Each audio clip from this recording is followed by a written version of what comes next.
ಇದು ವಿಶ್ವದಲ್ಲೇ ಪ್ರಸಿದ್ಧ ಪಡೆದ ಪ್ರಮುಖ ಹುಲಿ ಸಂರಕ್ಷಣಾ ತಾಣ.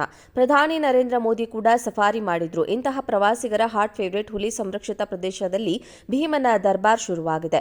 ಯಾರು ಈ ಭೀಮ? ಈತನಿಗೆ ಪ್ರವಾಸಿಗರು ಯಾಕೆ ಫಿದಾ ಆಗಿದ್ದಾರೆ ಎಂಬ ನಿಮ್ಮ ಪ್ರಶ್ನೆಗೆ ಇಲ್ಲಿದೆ ಉತ್ತರ. ಚಾಮರಾಜನಗರ ಜಿಲ್ಲೆಯ ಗುಂಡ್ಲುಪೇಟೆ ತಾಲೂಕಿನ ಬಂಡೀಪುರ ಅಂದ್ರೆ ವನ್ಯಪ್ರೇಮಿಗಳಿಗೆ ನೆನಪಾಗ್ತಿದ್ದು ಪ್ರಿನ್ಸ್ ಹೆಸರಿನ ಹುಲಿ. ಹುಲಿ ಬಲಿಷ್ಠ ಪ್ರಾಣಿಯಾಗಿದ್ರೂ ಮನುಷ್ಯರನ್ನ ಕಂಡರೆ ಮರೆಯಾಗುವುದು ಹೆಚ್ಚು. ಆದರೆ ಬಂಡೀಪುರದಲ್ಲಿ ಈ ಹಿಂದೆ ಇದ್ದ ಪ್ರಿನ್ಸ್ ಎಂಬ ಹುಲಿ ಪ್ರವಾಸಿಗರನ್ನ ಕಂಡರೆ ದೂರ ಓಡದೆ ಹತ್ತಿರಕ್ಕೆ ಬರುತ್ತದೆ. ಗಂಟೆಗಟ್ಟಲೆ ಸಫಾರಿಗೆ ಹೋದ ಪ್ರವಾಸಿಗರಿಗೆ ದರ್ಶನ ಕೊಡುತ್ತಿದ್ದ ಸಫಾರಿ ಜೀಪ್ ಹತ್ತಿರವೇ ಸುಳಿದಾಡುತ್ತಿದ್ದನು. ಈಗ ಪ್ರಿನ್ಸ್ನಂತೆ ಭೀಮಾ ಎಂಬ ಹುಲಿಯು ಪ್ರವಾಸಿಗರನ್ನ ಸೆಳೀತಾ ಇದೆ. ಪ್ರಿನ್ಸ್ ಬಳಿಕ ಅನೇಕ ಹುಲಿಗಳು ಬಂಡೀಪುರ ಸಫಾರಿ ಏರಿಯಾದಲ್ಲಿ ಕಂಡುಬಂದರೂ ಕೂಡ ಪ್ರಿನ್ಸ್ ಬಳಿಕ ಹುಲಿ ದರ್ಶನ ಸಂಪೂರ್ಣ ಕಡಿಮೆಯಾಗಿತ್ತು. ಆದರೆ ಆ ಪ್ರಿನ್ಸ್ ಹುಲಿಯ ಸ್ಥಾನ ತುಂಬುತ್ತಿರೋದೇ ಈ ಭೀಮ. ಬಂಡೀಪುರದ ಸಫಾರಿಯ ಬೆಟ್ಟದ ಕಡೆಯಿಂದ ಮಂಗಲಕರೆ ತನಕವೂ ತನ್ನ ಸರಹದ್ದನ್ನ ಇಟ್ಟುಕೊಂಡಿರುವ ಭೀಮ ಸುಮಾರು 14 ಕಿಲೋಮೀಟರ್ ತನ್ನ ವ್ಯಾಪ್ತಿಯನ್ನು ವಿಸ್ತರಿಸಿಕೊಂಡಿದ್ದಾನೆ. ಪ್ರವಾಸಿಗರಿಗೆ ಆಗಾಗ್ಗೆ ದರ್ಶನ ಕೊಡುತ್ತದೆ.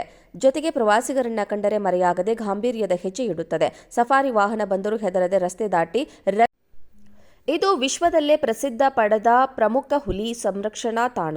ಪ್ರಧಾನಿ ನರೇಂದ್ರ ಮೋದಿ ಕೂಡ ಸಫಾರಿ ಮಾಡಿದ್ರು. ಇಂತಹ ಪ್ರವಾಸಿಗರ ಹಾಟ್ ಫೇವರೇಟ್ ಹುಲಿ ಸಂರಕ್ಷಿತ ಪ್ರದೇಶದಲ್ಲಿ ಭೀಮನ ದರ್ಬಾರ್ ಶುರುವಾಗಿದೆ. ಯಾರು ಈ ಭೀಮ? ಈತನಿಗೆ ಪ್ರವಾಸಿಗರು ಯಾಕೆ ಫಿದಾ ಆಗಿದ್ದಾರೆ ಎಂಬ ನಿಮ್ಮ ಪ್ರಶ್ನೆಗೆ ಇಲ್ಲಿದೆ ಉತ್ತರ. ಚಾಮರಾಜನಗರ ಜಿಲ್ಲೆಯ ಗುಂಡ್ಲುಪೇಟೆ ತಾಲೂಕಿನ ಬಂಡೀಪುರ ಅಂದ್ರೆ ವನ್ಯಪ್ರೇಮಿಗಳಿಗೆ ನೆನಪಾಗ್ತಿದ್ದು ಪ್ರಿನ್ಸ್ ಹೆಸರಿನ ಹುಲಿ. ಹುಲಿ ಬಲಿಷ್ಠ ಪ್ರಾಣಿಯಾಗಿದ್ರೂ ಮನುಷ್ಯರನ್ನ ಕಂಡರೆ ಮರೆಯಾಗುವುದು ಹೆಚ್ಚು. ಆದರೆ ಬಂಡೀಪುರದಲ್ಲಿ ಈ ಹಿಂದೆ ಇದ್ದ ಪ್ರಿನ್ಸ್ ಎಂಬ ಹುಲಿ ಪ್ರವಾಸಿಗರನ್ನ ಕಂಡರೆ ದೂರ ಓಡದೆ ಹತ್ತಿರಕ್ಕೆ ಬರುತ್ತದೆ. ಗಂಟೆಗಟ್ಟಲೆ ಸಫಾರಿಗೆ ಹೋದ ಪ್ರವಾಸಿಗರಿಗೆ ದರ್ಶನ ಕೊಡುತ್ತಿದ್ದ ಸಫಾರಿ ಜೀಪ್ ಹತ್ತಿರವೇ ಸುಳಿದಾಡುತ್ತಿದ್ದನು. ಈಗ ಪ್ರಿನ್ಸ್ನಂತೆ ಭೀಮಾ ಎಂಬ ಹುಲಿಯು ಪ್ರವಾಸಿಗರನ್ನ ಸೆಳೀತಾ ಇದೆ. ಪ್ರಿನ್ಸ್ ಬಳಿಕ ಅನೇಕ ಹುಲಿಗಳು ಬಂಡೀಪುರ ಸಫಾರಿ ಏರಿಯಾದಲ್ಲಿ ಕಂಡುಬಂದರೂ ಕೂಡ ಪ್ರಿನ್ಸ್ ಬಳಿಕ ಹುಲಿ ದರ್ಶನ ಸಂಪೂರ್ಣ ಕಡಿಮೆಯಾಗಿತ್ತು. ಆದರೆ ಆ ಪ್ರಿನ್ಸ್ ಹುಲಿಯ ಸ್ಥಾನ ತುಂಬುತ್ತಿರೋದೇ ಈ ಭೀಮ. ಬಂಡೀಪುರದ ಸಫಾರಿಯ ಬೆಟ್ಟದ ಕಡೆಯಿಂದ ಮಂಗಲಕರೆ ತನಕವೂ ತನ್ನ ಸರಹದ್ದನ್ನ ಇಟ್ಟುಕೊಂಡಿರುವ ಭೀಮ ಸುಮಾರು 14 ಕಿಲೋಮೀಟರ್ ತನ್ನ ವ್ಯಾಪ್ತಿಯನ್ನು ವಿಸ್ತರಿಸಿಕೊಂಡಿದ್ದಾನೆ. ಪ್ರವಾಸಿಗರಿಗೆ ಆಗಾಗ್ಗೆ ದರ್ಶನ ಕೊಡುತ್ತದೆ. ಜೊತೆಗೆ ಪ್ರವಾಸಿಗರನ್ನ ಕಂಡರೆ ಮರೆಯಾಗದೆ ಗಾಂಭೀರ್ಯದ ಹೆಜ್ಜೆ ಇಡುತ್ತದೆ. ಸಫಾರಿ ವಾಹನ ಬಂದರೂ ಹೆದರದೆ ರಸ್ತೆ ದಾಟಿ ರಗಡ್ ಲುಕ್ ಕೊಡುವ ಭೀಮನನ್ನ ಸ್ಟೈಲ್ಗೆ ಪ್ರವಾಸಿಗರು ಫಿದಾ ಆಗ್ತಿದ್ದಾರೆ. ಇದು ವಿಶ್ವದಲ್ಲೇ ಪ್ರಸಿದ್ಧ ಪಡೆದ ಪ್ರಮುಖ ಹುಲಿ ಸಂರಕ್ಷಣಾ ತಾಣ. ಪ್ರಧಾನಿ ನರೇಂದ್ರ ಮೋದಿ ಕೂಡ ಸಫಾರಿ ಮಾಡಿದ್ರು. ಇಂತಹ ಪ್ರವಾಸಿಗರ ಹಾಟ್ ಫೇವರೇಟ್ ಹುಲಿ ಸಂರಕ್ಷಿತ ಪ್ರದೇಶದಲ್ಲಿ ಭೀಮನ ದರ್ಬಾರ್ ಶುರುವಾಗಿದೆ. ಯಾರು ಈ ಭೀಮ? ಈತನಿಗೆ ಪ್ರವಾಸಿಗರು ಯಾಕೆ ಫಿದಾ ಆಗಿದ್ದಾರೆ ಎಂಬ ನಿಮ್ಮ ಪ್ರಶ್ನೆಗೆ ಇಲ್ಲಿದೆ ಉತ್ತರ. ಚಾಮರಾಜನಗರ ಜಿಲ್ಲೆಯ ಗುಂಡ್ಲುಪೇಟೆ ತಾಲೂಕಿನ ಬಂಡೀಪುರ ಅಂದ್ರೆ ವನ್ಯಪ್ರೇಮಿಗಳಿಗೆ ನೆನಪಾಗ್ತಿದ್ದು ಪ್ರಿನ್ಸ್ ಹೆಸರಿನ ಹುಲಿ. ಹುಲಿ ಬಲಿಷ್ಠ ಪ್ರಾಣಿಯಾಗಿದ್ರೂ ಮನುಷ್ಯರನ್ನ ಕಂಡರೆ ಮರೆಯಾಗುವುದು ಹೆಚ್ಚು.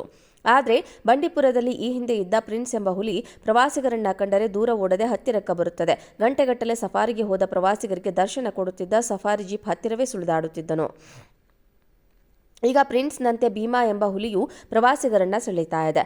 ಪ್ರಿನ್ಸ್ ಬಳಿಕ ಅನೇಕ ಹುಲಿಗಳು ಬಂಡೀಪುರ ಸಫಾರಿ ಏರಿಯಾದಲ್ಲಿ ಕಂಡುಬಂದರೂ ಕೂಡ ಪ್ರಿನ್ಸ್ ಬಳಿಕ ಹುಲಿ ದರ್ಶನ ಸಂಪೂರ್ಣ ಕಡಿಮೆಯಾಗಿತ್ತು. ಆದರೆ ಆ ಪ್ರಿನ್ಸ್ ಹುಲಿಯ ಸ್ಥಾನ ತುಂಬುತ್ತಿರೋದೇ ಈ ಭೀಮ. ಬಂಡೀಪುರದ ಸಫಾರಿಯ ಬೆಟ್ಟದ ಕಡೆಯಿಂದ ಮಂಗಲಕರೆ ತನಕವೂ ತನ್ನ ಸರಹದ್ದನ್ನ ಇಟ್ಟುಕೊಂಡಿರುವ ಭೀಮ ಸುಮಾರು 14 ಕಿಲೋಮೀಟರ್ ತನ್ನ ವ್ಯಾಪ್ತಿಯನ್ನು ವಿಸ್ತರಿಸಿಕೊಂಡಿದ್ದಾನೆ. ಪ್ರವಾಸಿಗರಿಗೆ ಆಗಾಗ್ಗೆ ದರ್ಶನ ಕೊಡುತ್ತದೆ. ಜೊತೆಗೆ ಪ್ರವಾಸಿಗರನ್ನ ಕಂಡರೆ ಮರೆಯಾಗದೆ ಗಾಂಭೀರ್ಯದ ಹೆಜ್ಜೆ ಇಡುತ್ತದೆ. ಸಫಾರಿ ವಾಹನ ಬಂದರೂ ಹೆದರದೆ ರಸ್ತೆ ದಾಟಿ ರಗಡ್